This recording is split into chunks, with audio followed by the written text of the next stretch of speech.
J'avais vraiment envie de transmettre ça à d'autres femmes et d'autres hommes. Ça a vraiment été un choix qui a été fait de manière consciente. C'est pas du tout par dépit que j'ai arrêté le sport de haut niveau pour entraîner des femmes qui n'ont jamais fait de sport de leur vie. Ça correspond plus à mes valeurs aujourd'hui. De permettre aux gens que je coach d'être bien dans leur corps et dans leur tête. La vie, elle est tellement changée quand on est bien que j'avais envie de transmettre ça. Bonjour, je suis Laetitia, praticienne en thérapie brève. Ma mission, t'aider à retrouver un sommeil de qualité et à mieux gérer le stress de nos vies modernes. Pour cela, j'ai plusieurs cordes à mon arc. Les thérapies brèves, comme le MDR, l'hypnose, la programmation neurolinguistique, et aussi les neurosciences de l'accompagnement, la musique et le mouvement qui font partie de ma boîte à outils. Dans ce podcast, seul ou avec mes invités, nous parlons de sport, d'alimentation, de choix de vie et puis de cette charge mentale que nous souhaitons gérer au mieux dans le travail, le couple ou encore la parentalité.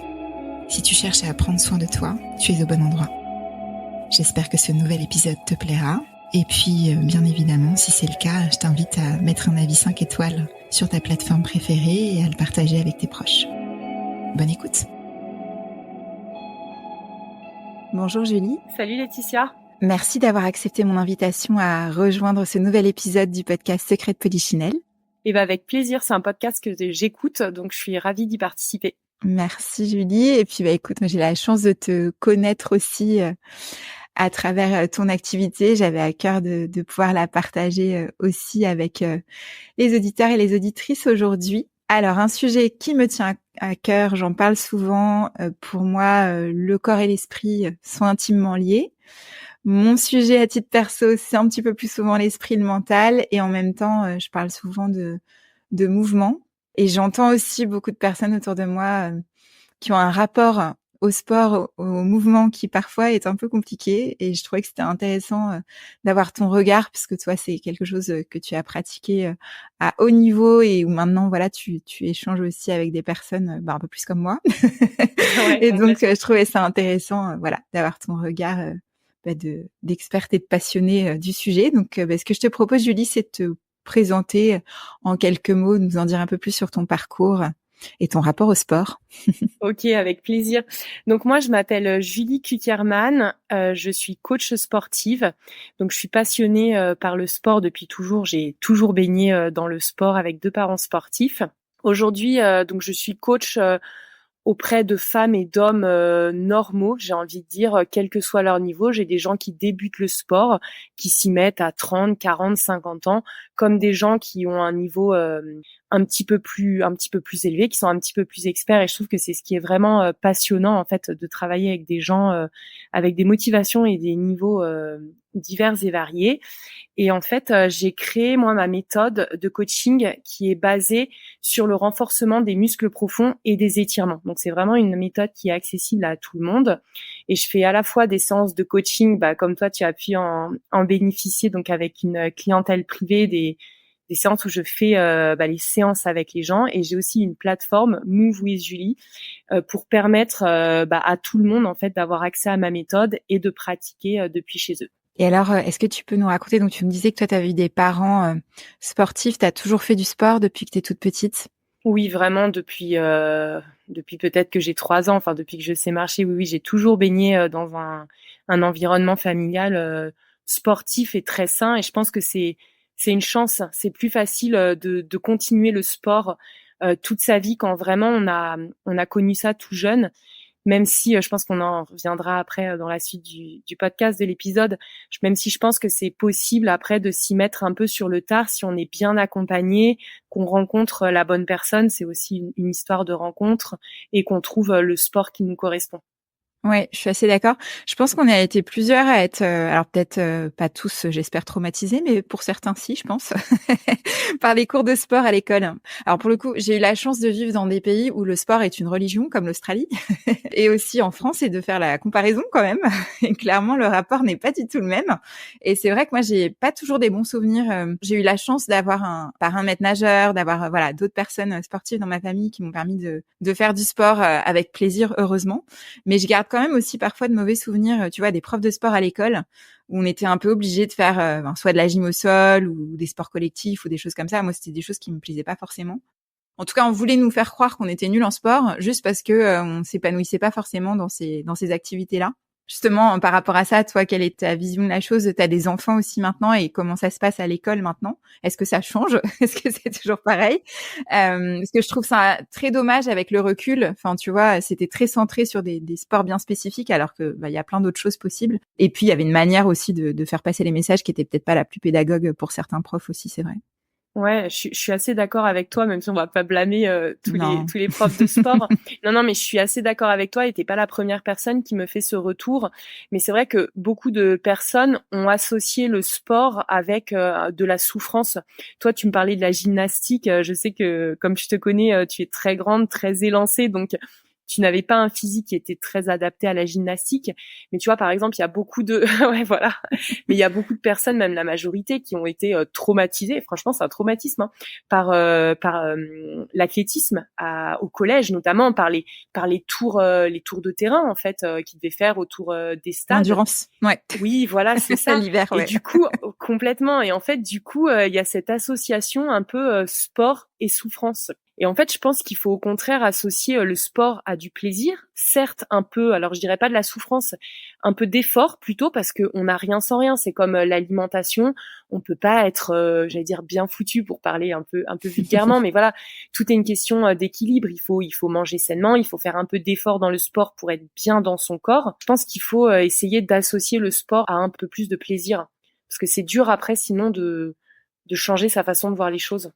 C'est intéressant ce que tu dis. Même, on peut l'élargir à l'école de manière générale. Évidemment, il y a des profs qui font très bien les choses, mais c'est vrai qu'il y a une notion en France liée à la souffrance. Alors, je sais pas si c'est judéo-chrétien ou je sais pas d'où ça vient. C'est pas Ou bête, ouais. tu vois, c'est vrai que pour avoir eu la chance de faire aussi un peu des études dans les pays anglophones, clairement, on n'est pas sur la souffrance, on n'est pas du tout là-dessus. Ouais. On est plutôt sur le jeu, tu vois, le côté ludique. Chaque individu peut trouver sa place. Enfin, c'est un rapport un peu différent. Complètement, je pense qu'en fait, ce qu'il faut donner, plus qu'avoir un certain niveau en sport, parce que concrètement, on s'en moque à 13 ans d'être, quand on fait du sport à l'école, d'être fort en volleyball ou en handball ou en course à pied. Moi, je pense qu'il faut plutôt donner une culture du sport et un goût de l'effort, en fait. Et ça, si tu as ça jeune, eh ben, tu peux le garder après, à la fois ce goût de l'effort et retenir cette sensation de bien-être qu'on a en sortant d'une séance de sport, qu'on soit jeune ou un peu moins jeune, tu vois, de se dire, OK, j'ai transpiré, parce que quand on fait du sport, on fait quand même un peu d'effort, ça fait mal aux abdos, des fois les étirements, ça tire, mais on se sent bien derrière. Et d'ailleurs, je pense que toi qui suis un peu sur les réseaux sociaux, d'autres coachs comme tu t'intéresses beaucoup au milieu du bien-être, je pense que tu es assez au fait de tout ce qui se passe. Même encore pour les adultes aujourd'hui, tu as des coachs qui, tu sais, on voit passer beaucoup le hashtag no pain, no gain, Oui. tu vois. Et on est un peu dans cette dimension que tu critiquais quand tu parlais de l'école, tu vois, qu'il faut souffrir, il faut faire 1 heure de sport tous les matins. Non, je pense qu'il faut être beaucoup plus dans la demi-mesure, dans l'équilibre pour durer toute la vie en fait. C'est vrai, et enfin moi je le vois aussi au sein de ma famille, de personnes qui ont toujours fait de l'activité. Puis après il y a sport et activité physique.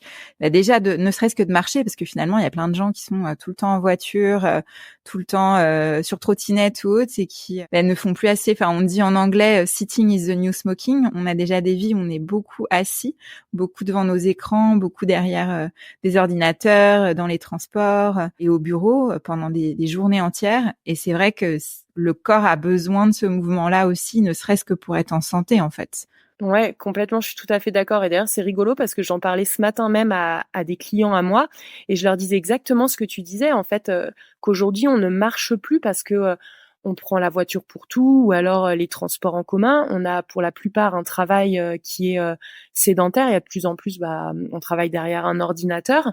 Et du coup, bah, après, la vie, elle va vite. Donc, quand on rentre le soir, on cuisine, on fait 1000 choses et en fait, on ne marche plus.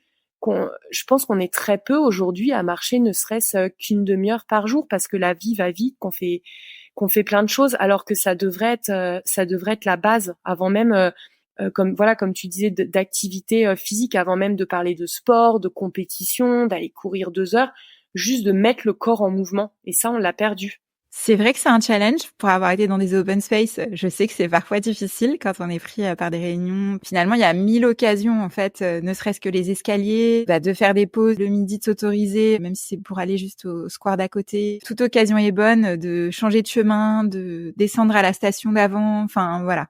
Je pense qu'en fait, en vrai, il y a plein de petites occasions de se mettre en mouvement. Moi, j'ai une maman qui était pas trop pour la voiture, donc on a toujours marché partout. Et je la remercie parce que ouais, je crois que c'est pour ça que maintenant j'adore marcher, tu vois. Et c'est vrai que ça commence tôt. Je suis d'accord avec toi. Je pense aussi que si j'avais pas eu autant cette culture-là, pareil, l'habitude d'aller passer des heures dans les piscines aussi, faire des longueurs.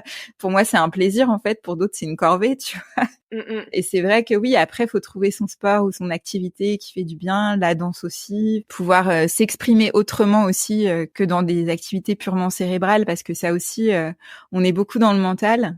Et on a besoin aussi d'évacuer ça autrement, d'apaiser ça autrement. Moi, je sais quand on fait des séances, toutes les deux aussi, je sens la différence, l'énergie qui recircule, même au niveau du mental, c'est assez fou en fait. Ouais, complètement. C'est vrai que comme tu le dis, en fait, il y a beaucoup d'occasions d'ajouter un petit peu d'activité physique à ces journées, comme tu le disais, aller prendre une pause le midi, marcher, peut-être descendre une station de métro plus tôt pour pour marcher. Mais c'est vrai que je pense qu'il faut aussi être bienveillant avec soi-même dans le sens où c'est à la fois possible de rajouter de l'activité physique et c'est à la fois difficile parce que on est dans une société de performance qu'il faut on essaye souvent de toujours travailler plus, quand on a des enfants de s'en occuper, quand on est une femme, sans tomber dans les clichés, de bien tenir sa maison, son appartement. Donc en fait, il y a toujours des choses à faire avant de rajouter de l'activité physique. Je sais pas si tu vois ce que je veux dire. On a beaucoup de pression un peu de partout. C'est vrai. Toujours des choses à faire. On est toujours sollicité maintenant qu'on a toujours les téléphones. Donc voilà, on a toujours à répondre à un message, un call du travail, etc. Et du coup, de prendre ce temps pour l'activité physique, c'est pas si facile que ça. Non, c'est vrai. De la même manière de prendre le temps de respirer. Bien sûr, voilà. Mais c'est vrai que c'est vital parce que comme tu le disais, quand on ressort ne serait-ce que d'une heure de sport, et on parle d'une heure dans la semaine, on parle même pas de faire 3 heures tous les matins, je pense que les bienfaits derrière, ils sont fous, autant physiquement que mentalement. La journée, elle est plus pareille derrière. Et ce que tu disais, à la limite, il vaut mieux faire 10 minutes tous les jours finalement que une heure une fois par semaine. Comment tu vois les choses? Je pense que c'est vraiment personnel. Je pense que c'est à chacun de trouver son rythme. En fait, il y a des gens qui vont faire 10 minutes tous les matins. Moi, je sais que personnellement, c'est ce que je fais. Je prends vraiment le temps, enfin un peu plus, un quart d'heure, 20 minutes, de faire ma routine de déverrouillage, de stretching, de respiration tous les matins et ça change ma journée. Et d'autres personnes vont préférer grouper ça sur une heure dans la semaine. Ce qui est indispensable, c'est de pas laisser passer une semaine sans qu'il ne se soit rien passé. Je pense qu'à chacun de trouver son mode de fonctionnement, de même qu'à chacun de trouver son sport qui lui correspond, etc. Mais voilà, il faut quand même, ce qui est important, c'est la régularité, c'est de s'y tenir. Il vaut mieux faire 1 heure de sport par semaine, mais tenir toute l'année, plutôt que se fixer à trois séances d'une heure dans la semaine et exploser en plein vol au bout de 3 semaines parce que c'est pas tenable, parce qu'on n'arrive pas avec tout ce qu'il y a à faire dans la vie, on n'arrive pas à le tenir. Ce qui est vraiment important, c'est la durée et la régularité. Et après, c'est vrai que voilà, il y a toujours effectivement des personnes qui vont me dire ah mais j'ai pas le temps. C'est une histoire d'arbitrage. On est dans une société qui va très vite avec beaucoup de sollicitations. Après, je pense que c'est voilà comment est-ce qu'on a envie de vieillir, comment est-ce qu'on veut se sentir sur le long terme. Après, je sais pas, on a tous des histoires différentes. Moi, je sais que quand je vois ma maman qui a un certain âge maintenant et qui est toujours en forme parce qu'elle marche beaucoup. Bon, elle jardine beaucoup aussi, c'est son truc et c'est aussi une forme de sport. Ouais, complètement.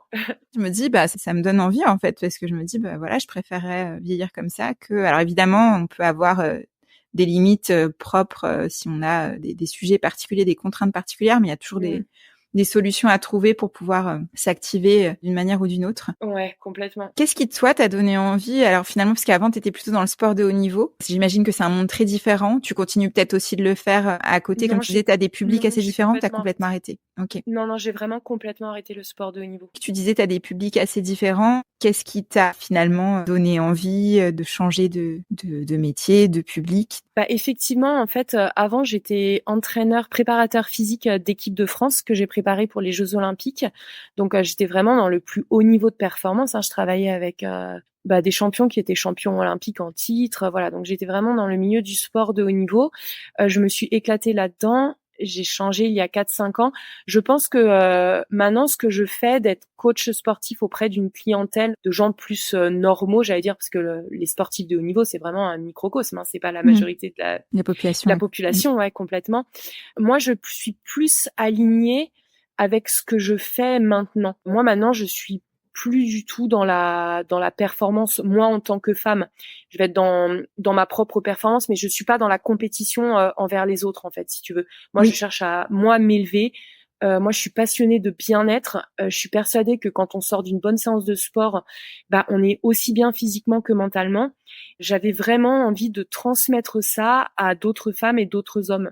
Ça a vraiment été un choix qui a été fait de manière consciente. C'est pas du tout par dépit que j'ai arrêté le sport de haut niveau pour entraîner des femmes qui n'ont jamais fait de sport de leur vie. Ça correspond plus à mes valeurs aujourd'hui. De permettre aux gens que je coach d'être bien dans leur corps et dans leur tête. La vie, elle est tellement changée quand on est bien que j'avais envie de transmettre ça. Je comprends. Et c'est chouette, oui, comme tu dis, de pouvoir sortir de cette logique de performance. Je fais encore le parallèle avec l'école parce que je trouve que c'est très parlant. Mais c'est vrai que, oui, on peut aussi réussir à sa manière sans être forcément dans la compétition par rapport à l'autre tout le temps. Complètement. Et c'est chouette de réconcilier le sport aussi avec ça. Parce que oui, je pense que parfois dans l'enfance, on nous a fait croire que c'était que de la compétition, et ce qui est pas forcément le cas. Ouais, complètement. Moi, j'ai adoré le sport de compétition. J'en ai fait moi-même énormément. Mais c'est vrai qu'aujourd'hui, pousser les hommes et les femmes que je coach à aller au maximum de leurs possibilités. Donc, en fait, c'est même pas de la compétition envers eux-mêmes, mais c'est vraiment de la performance envers eux-mêmes. Je trouve ça vraiment passionnant de les aider à se challenger. Mais vis-à-vis d'eux-mêmes, pas vis-à-vis des autres. Il n'y a pas de comparaison. On se moque de ce que fait le voisin. Et je trouve qu'aujourd'hui, c'est encore plus important avec cet essor des réseaux sociaux. Alors, les réseaux sociaux, il y a plein de choses hyper positives, hein. C'est une super source d'inspiration. Moi, je suis la première à adorer chercher des nouvelles recettes, des idées de déco, même tu vois, des trucs qui n'ont rien à voir avec le sport. Mais j'entends tellement des femmes que je coach en séance de coaching personnalisée me dire j'ai vu telle personne sur les réseaux qui a les tablettes, tu sais, les abdos qui ressortent. Enfin, ça met tellement des complexes. Pour la santé mentale, c'est un côté tellement néfaste. Ouais, je pense que voilà, que du coup, d'aider les gens à se challenger par rapport à eux-mêmes et pas par rapport aux voisins qui n'a pas la même vie. Puis on sait très bien que sur les réseaux, on montre ce qu'on veut et pas tous les côtés de notre vie, tu vois. Donc ça, je trouve ça vraiment important, tu vois, de recentrer les gens sur eux-mêmes. Complètement.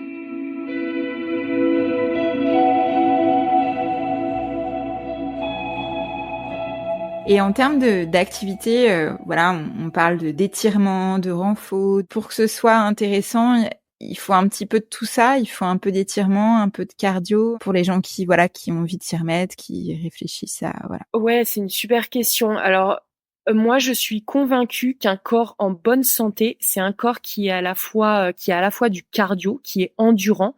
Donc ça, on peut le faire. Il n'y a même pas besoin d'aller courir, hein. Ça peut aller d'aller marcher, comme on le disait tout à l'heure. Donc un corps endurant, un corps qui est aussi renforcé, musclé, et un corps qui est étiré. Tu vois, et c'est pour ça que moi, j'ai vraiment fondé ma propre méthode qui est basée sur le renforcement musculaire, vraiment en profondeur, les muscles profonds, et aussi les étirements. Parce qu'aujourd'hui, on entend trop de gens dire j'ai fait ma séance de muscu, ma séance de renforcement musculaire, que ce soit à la salle de sport dans la ville ou même chez eux. Et les étirements, ça vient 5 minutes à la fin, si on a le temps, histoire d'eux. Et encore, les étirements, les 5 minutes se transforment vite en 30 secondes. Je pense que tu vois ce que je veux dire. Oui, très bien. Alors qu'un corps étiré, c'est vital. Aujourd'hui, comme on le disait tout à l'heure, on a des modes de vie de plus en plus sédentaires. On passe énormément de temps sur les ordinateurs. Donc, qu'est-ce qui se passe quand on est assis? On a les épaules qui rentrent vers l'avant. Tu peux penser à bien tenir droite. Franchement, je pense que tu vas y penser 5 minutes parce que tu es un peu consciente de ton corps. Mais après, si tu es focus, concentré sur ton travail, tu te raidis vers l'intérieur. Donc, c'est hyper important de retravailler en ouverture du corps, de réouvrir les épaules, de réassouplir les hanches aussi, parce que quand on passe ces journées assises sur un bureau ou assis, il y a rien de pire pour les hanches, donc il faut les réouvrir, les réétirer, tu vois, et c'est pour ça que les étirements sont vraiment importants. Je suis d'accord. Et pour les personnes qui le peuvent, alors moi, je suis une adepte de changer de position. Donc évidemment, quand on est en open space, c'est peut-être pas toujours facile. Quoique maintenant, il y a des opportunités parfois de pouvoir se mettre debout, de pouvoir changer de position. Et alors moi, quand je suis chez moi, il y a toujours des moments où je m'accroupis, tu vois, justement pour l'ouverture des hanches. Enfin, je me mets dans d'autres positions parce que je trouve que c'est indispensable, de pouvoir varier un petit peu. On n'est pas fait pour être tout le temps dans la même position toute la journée. C'est génial. C'est exactement ce que tu disais tout à l'heure quand tu disais qu'il y a plein d'opportunités dans la journée pour bouger. C'est des petites choses qui sont assez faciles à mettre en place, de remplacer la chaise de temps en temps par un Swiss ball, tu sais, les gros ballons Oui. là. Voilà, de s'accroupir, comme tu disais, c'est des petites choses qui font pas perdre beaucoup de temps, qui coûtent pas cher quand tu t'accroupis, bah, ça coûte que dalle, Exactement. on est d'accord. Donc, comme quoi, voilà. Mais ça, je pense que c'est très intéressant de le dire parce que toi, ça te paraît naturel comme tu es très axé sur le bien-être, ça t'intéresse beaucoup. Mais il y a plein de gens qui, je pense, n'y pensent même pas, en fait. C'est vrai. Et il y a quelques années, je n'aurais pas forcément pensé, tu vois, parce que j'étais comme tout le monde, la tête dans le guidon, avec les contraintes de la vie de bureau. Et c'est vrai que maintenant, on a quand même la chance pour beaucoup, pas tout le monde, mais pour beaucoup, d'avoir droit à du télétravail. Et puis, si c'est pas le cas, d'être dans des environnements où, oui, parfois on peut varier les positions. Le tout, c'est de bouger aussi. Enfin, voilà, de pas être non plus statique. Complètement. D'ailleurs, il y a un truc qui est je trouve commence à devenir à la mode. T'as dû voir passer ça sur Instagram ou les réseaux. C'est les tapis de marche en travaillant. Alors ça, moi, je reste assez sceptique. Bon, là encore, je pense que tout le monde trouve la méthode qui lui convient. Moi, je pense que personnellement, j'aurais du mal à être concentrée sur le mail que j'ai à écrire si je suis en train de mouliner, tu vois, sur le tapis. Je crois que je préfère, écrire mon mail bien concentré et après aller marcher un quart d'heure. C'est ça, pareil. Mais voilà, bon. Mais après, suivant les gens, je pense que exactement, comme quoi, il faut trouver le moyen qui nous convient en fait.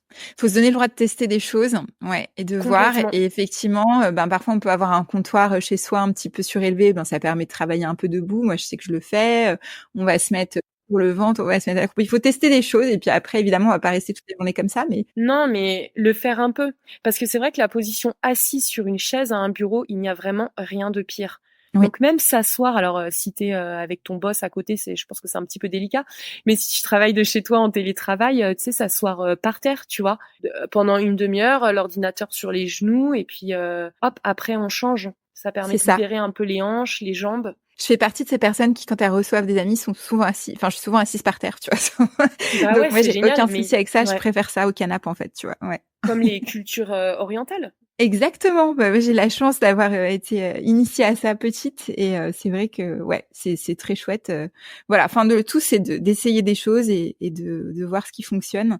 Et puis donc quand on parle de renfort, là, ça fait parfois plus peur aussi. Ça veut dire un minimum d'abdos. Ça peut aussi éviter des maux de dos, il me semble. Donc c'est quand même un incontournable aussi pour les personnes qui n'ont pas l'habitude de faire de la muscu. Ça passe par quoi? Ça passe par des pompes, ça passe par de la planche, un minimum de quelqu'un qui irait pas du tout, tu vois, en salle de muscu ou qui n'en fait pas. Je pense qu'aujourd'hui, il y a beaucoup de supports pour faire du sport à la maison, des choses très basiques, comme tu disais, la planche, les pompes, etc. Après, il faut trouver la bonne parce que malheureusement, je pense qu'il y a beaucoup de coachs ou de pseudo-coachs, de gens qui s'improvisent coach, notamment depuis le Covid où c'est devenu très très à la mode de travailler dans le bien-être. Renseignez-vous bien, allez vraiment vers des plateformes de professionnels pour renforcer notamment tout ce qui est sangle abdominale et dorsale. Si tous les gens faisaient un petit peu plus de renforcement musculaire au niveau du dos et des abdos, je peux te garantir qu'on aurait beaucoup moins de mal de dos. Oui, tout à fait. Moi, c'est vrai que 100%, et je dis pas du tout ça pour me vanter parce que je pense être quelqu'un de très modeste, mais 100% des gens que je coach n'ont plus de douleur au dos, tu vois. Non, mais ça, je pense que c'est... avant de te connaître, je faisais du pilates et on m'avait sensibilisé pas mal là-dessus. Et je sais que toi, tu fais aussi beaucoup travailler ça. Et c'est vrai que moi, j'entendais toujours dans les bureaux des personnes qui avaient des maux de dos. Alors moi, je ne connais pas ce sujet. Je ne sais pas ce que c'est. Et j'en suis ravie. Et j'espère que ça durera longtemps. Il n'y a pas de raison. Je pense que oui, si on s'étire, si on se renforce, il y a un minimum sans faire. Et je ne vais pas en salle non plus. Donc, c'est pas une obligation non plus. C'est ça. C'est vraiment accessible en fait, même 10 minutes par jour. Quand tu as une grave maladie qui te tombe dessus, enfin, c'est tellement injuste et malheureusement on en voit de plus en plus des cancers, voilà, des choses vraiment tristes. Bien sûr, tu es soigné, tu peux mettre des choses en place, ça dépend des médecins, etc. Ça dépend pas de toi. Le mal de dos, c'est des choses qu'on peut mettre en place de soi-même, quoi, de un peu moins de sédentarité, renforcement musculaire, étirement. Enfin, je veux dire, la balle est dans notre camp, en fait. Bien d'accord. Quand on s'aime soi, si on ne s'aime pas, faut aller en thérapie aussi, ça existe. Il y a d'autres solutions, mais c'est vrai que ça commence par là. Si on a envie de prendre soin de soi, et puis prendre soin de soi avant de prendre soin des autres, hein, comme dans l'avion avec le masque à oxygène. Ouais. J'aime bien cette image. Oui, c'est vrai. C'est parlant parce que voilà, c'est un peu la base pour pouvoir trouver ou retrouver un équilibre. Du côté du public féminin qui est nombreux de mon côté aussi, souvent le sujet à partir d'un certain âge, c'est la sangle abdominale, le ventre et puis les bras qui commencent un peu à voilà. Est-ce que t'as des astuces ou conseils à partager, voilà, d'avoir en tête pour travailler là là-dessus? encore, c'est vraiment le renforcement musculaire. Moi, je peux que vous orienter vers mon site, donc Move with Julie, avec vraiment des séances ciblées pour vraiment renforcer ces parties du corps et en fait les renforcer en profondeur, pas faire des choses superficielles pour avoir le corps ou la sangle. Tu parlais de la sangle abdominale, les abdos qui vont essayer de se dessiner 3 mois après l'été parce que on voit marqué Summer Body partout dans les magazines. Plutôt partir sur un truc sur du long terme, c'est beaucoup plus efficace mais voilà, là encore en fait, c'est ce que je disais au tout début de l'épisode, il y a quand même pas de secret, faut quand même s'y mettre de manière régulière et ne pas lâcher ça en fait. C'est ça. Quand on sait pourquoi on le fait, en fait, déjà, ça motive aussi. Complètement. Et je pense que tu as tout à fait raison. On s'y tient beaucoup plus si on le fait pour les bonnes raisons que si on le fait parce qu'on est 2 mois avant l'été. Si on est dans une démarche de bien-être, d'être en bonne santé, de ne plus avoir de douleur, de sentir qu'on a le ventre un peu plus tonique, un peu moins flasque, les bras pareils, que ça pendouille moins, etc. pour être vraiment bien, on va s'y tenir en fait. Il faut vraiment trouver les bonnes raisons, quoi. C'est ça, comprendre pourquoi on fait les choses, mettre du sens. On parle beaucoup de la quête de sens dans le monde du travail, et c'est pareil pour les activités physiques. Complètement. Et tu parles aussi, alors même si aujourd'hui on parle plus d'activité physique, tu parles aussi beaucoup d'alimentation sur ton compte. C'est vrai que c'est aussi important. C'est un peu un tout finalement, de se dire que ça va de pair, la manière dont on nourrit notre corps, la manière dont on le fait bouger. Ouais, complètement. Je pense que c'est indissociable et je pense aussi que c'est compliqué, mine de rien, d'avoir une relation saine et apaisée à l'alimentation. C'est-à-dire qu'il faut manger sainement, bien sûr, pour être en bonne santé, donc équilibré, tout en se faisant de temps en temps plaisir, mais sans que ça devienne une obsession, une lubie et que ce soit prise de tête, entre guillemets. Tu vois ce que je veux dire? Oui, Et c'est pas si facile d'avoir ce rapport à la fois sain et simple, en fait, à l'alimentation. C'est vrai. Mais c'est clair qu'aujourd'hui, oui, on mange beaucoup trop sucré, beaucoup trop transformé, et pour moi, c'est vital. Il faut vraiment faire les deux, à la fois le sport et une alimentation un peu saine. Exactement. On a eu la chance d'en parler dans d'autres épisodes et il y a des manières de faire aussi pour simplifier la tâche. Une fois de plus, l'idée, c'est la stratégie des petits pas, par où commencer sans forcément se mettre une pression. Complètement. Commencer par mettre des petites règles tout doucement en place. Et donc, en résumé, pour quelqu'un qui ne fait plus trop de sport ou n'a jamais trop ou pense ne pas avoir trop aimé ça, qu'est-ce que tu dirais comme ça à une personne qui, aimerait s'y remettre et c'est pas par où commencer? Bon, ce qu'on se disait, c'est déjà les occasions dans la journée. Oui, et puis comme tu disais, la stratégie des petits pas, c'est-à-dire ne pas se fixer au début un objectif trop élevé. C'est-à-dire ne pas se dire je vais perdre 15 kilos en 3 mois ou je vais me mettre à faire 1 heure de sport par jour. On commence par des objectifs qui sont réalistes et atteignables. C'est-à-dire qu'on se dit par exemple, ok, pour commencer, je vais faire 2 séances dans la semaine. Des séances d'une demi-heure, même pas forcément 1 heure. Par contre, je m'y tiens. Tu vois, je pense que vraiment avoir des objectifs qui sont atteignables, pour moi, c'est la première chose. Et la deuxième, c'est de trouver le sport ou l'activité physique qui nous fasse plaisir pour qu'au début, ce soit un plaisir, justement. Donc, ça peut être aller nager, ça peut être aller marcher, du renforcement musculaire. Commencer déjà, vraiment, je parle donc, comme tu disais, pour les gens qui ont arrêté complètement le sport ou qui ne s'y sont même carrément jamais mis. De vraiment commencer par quelque chose qui leur fait plaisir. Et après, on ira vers des choses plus spécifiques, comme des vraies séances de renforcement, peut-être prendre un coach, mais déjà commencer par remettre du mouvement dans leur vie. Oui, le mouvement, hyper important. Enfin, j'en parlais avec un médecin tout récemment. À une époque, on pensait aussi que dès qu'il y avait de la douleur, fallait ne pas trop en faire, alors que maintenant, au contraire, c'est plutôt de remettre du mouvement pour pouvoir justement être bien dans son corps. Et il y a toujours des manières de faire. Enfin, même si vous avez évidemment des douleurs, des sujets, parlez-en avec vos médecins. Il y a manière à voilà, il y a des choses à faire. Il y a le sujet aussi, un sujet très féminin, le sujet du périnée. Est-ce qu'il y a des sports qui sont moins conseillés quand on a un périnée fragile? Parce que ça, j'en entends souvent parler. J'entends parler du sujet des trampolines, de tous ces voilà, qui est revenu à la mode, par exemple, tu vois. Ouais, bah justement, tu vois, moi j'ai envie de dire, méfiez-vous des effets de mode, en fait. Bon, si le sport à la mode réellement vous fait kiffer et que vous adorez, bah faites-en. Mais si vous faites du trampoline juste parce que c'est à la mode et que c'est cool de faire une story sur Instagram en disant j'ai fait du trampoline, non quoi. Attention aux effets de mode. Il y a 10 ans, c'était la Zumba. Enfin, moi je trouve ça génial la Zumba, hein. Après, c'était je sais plus, le dynamo cycling. Après, ça va être la boxe. Tu vois ce que je vais dire? Attention aux effets de mode. En fait, il faut vraiment c'est ce qu'on disait tout à l'heure, se connaître Ouais. et réussir à s'écouter et savoir ce qui vraiment nous fait plaisir. Mais après, pour revenir au sujet du périnée, bah déjà si vous avez le périnée un peu fragile, une bonne rééducation pour commencer. Et ça, on n'a pas besoin de le faire. Enfin, il faut le faire chez un kiné, mais je veux dire même de la maison, ça se travaille de faire des petites contractions, quoi.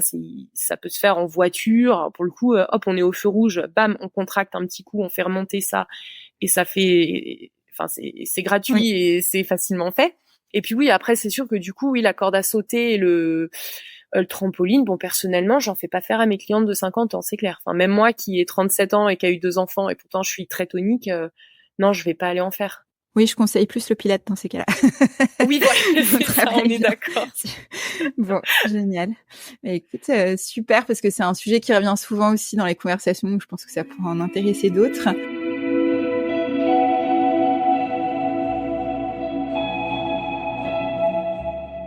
Alors, j'ai une tradition dans le podcast qui est de demander à mon invité quel autre secret de Polichinelle tu aimerais voir abordé dans un prochain épisode. Ouais, bah t'en as déjà fait beaucoup des secrets de Polichinelle pour écouter beaucoup ton podcast que j'aime beaucoup. Et ben moi j'aimerais bien voir aborder un peu la question de quand tu as des échecs, comment tu fais pour les surmonter?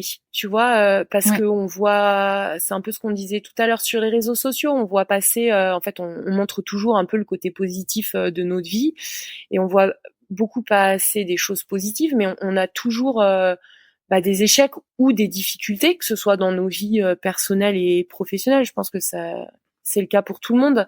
Et du coup, comment réussir à les passer avec philosophie? Tu vois, récemment, j'ai écouté une interview de Jessica Troisfontaine. Je sais pas si tu oui. connais ouais, voilà, que j'ai trouvé très intéressante. Elle était au micro de Lily Barbery-Coulon et elle Mhm. parlait, je l'ai trouvée très, très humaine quand elle parlait de l'arrêt de sa marque et même de son divorce, tu vois, et c'est des choses dont on n'entend pas beaucoup parler. C'est vrai. Et je pense que ça pourrait parler à beaucoup de femmes, parce que même si c'est pas, on va pas avoir eu exactement le même échec ou la même difficulté, mais Mhm. avoir des petits tips et que ça résonne en nous et de se dire ah oui bah elle a trouvé la force dans ça, bah moi ça peut m'inspirer parce que je pense que c'est ça le but des podcasts, c'est vraiment que chacune on en retire des petites choses et qu'on puisse les ressortir au bon moment dans notre vie. Carrément. Et à titre personnel, j'ai plein de choses à raconter. Ah bah En parfait. plus, l'avantage d'avoir eu plusieurs vies, c'est Et toujours, et ouais. puis on en a tous, hein, après on en a tous, on surmonte les choses différemment. Il y a l'aspect thérapie qui peut être intéressant, il y a les témoignages effectivement de personnes qui peuvent effectivement raconter. On est de plus en plus à avoir plusieurs vies hein, aussi, donc Bien sûr, ouais, de on vit plus en plus plus, longtemps, ouais. donc forcément Ouais, puis les gens changent plus. aussi. Et je sais que toi, tu vas souvent à Miami, donc j'imagine que tu as pu un petit peu, voilà, t'imprégner aussi de ça. Je sais pas si Ouais. au niveau du rapport au sport, d'ailleurs, il y a des choses, enfin, que ça t'a apporté différemment, ou même au rapport à la vie de manière générale. Oui, bah oui, moi c'est vrai que j'adore la Floride et d'une manière générale, j'adore l'état d'esprit américain très très positif. Il y a beaucoup de choses que j'adore aux États-Unis. Je n'aime pas tout aux États-Unis. On parlait d'alimentation, clairement, c'est pas ce que je préfère là-bas. Non. Mm. Mais non, mais le côté très positif et toujours voir le bon côté des choses par rapport, tu sais, les Français on a un peu la réputation d'être à l'heure, etc. Ce côté entrepreneuriat positif, tout est possible, ça je trouve ça génial. Complètement. Ça façonne aussi les gens et ouais, ça joue. Après, j'aimerais moi qu'à l'école on me puisse insuffler ça dès le plus jeune âge parce que ça joue beaucoup après sur la vision de la vie à l'âge adulte. Ouais. Mais heureusement le cerveau est plastique, donc tout va bien. Oui, non mais on complètement. peut quand même modifier les choses. Il n'y a pas de fatalité. Exactement, c'est comme ce qu'on disait en sport, même si on a été dégoûté du sport étant jeune, même si on a l'impression d'être nul, parce qu'il y a ce problème aussi d'estime de soi, où combien de femmes disent « je suis nulle, je suis grosse, etc., j'ai pas le niveau », bah tout peut évoluer quoi, et on peut toutes et tous progresser, se mettre au sport tard et accéder vraiment à un corps en pleine forme et au bien-être. Ouais, complètement. Et je crois que finalement, si toutes les deux on est dans le bien-être, c'est aussi pour ça, c'est parce qu'on pense qu'il y a des choses à faire évoluer et que c'est accessible à tout le monde en fait, dans la mesure de ses moyens, de ses envies.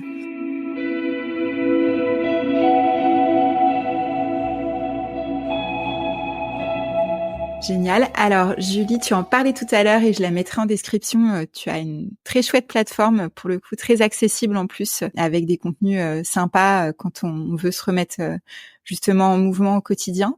Move with Julie, c'est ça? Oui, movewithjulie.fr. Ouais, .fr. Et donc, on peut te suivre aussi, tu es plutôt active sur Instagram, c'est ça? Oui, sur Instagram, à Julie Kuckerman, CUK pour le début. Voilà, Julie Kuckerman. Ok, mais merci beaucoup Julie, c'était un plaisir et j'espère que ça donnera envie à d'autres auditeurs et auditrices de se mettre ou remettre en mouvement. Et plaisir partagé Laetitia, c'était très chouette.